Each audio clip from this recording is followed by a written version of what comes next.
Ова акција не е координирана акција од страна на пратениците, ова е личен став. Секој пратеник може да се изјасни согласно своето собствено убедување.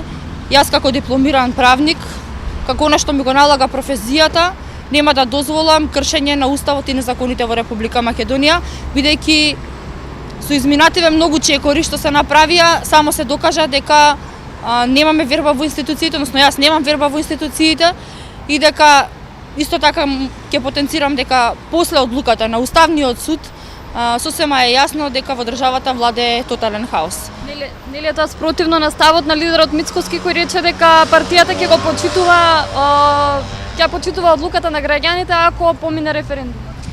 Само да ве потсетам дека претходно лидерот Христијан Мицкоски кажа дека секој еден член на ВМРО-ДПМН може да се изјасни според своето собствено убедување. Ова е мојот личен став. Правили притисок на пратениците од вашата пратеничка група кои не се изјаснија на Facebook со ова? Не, до сега не сум слушнала.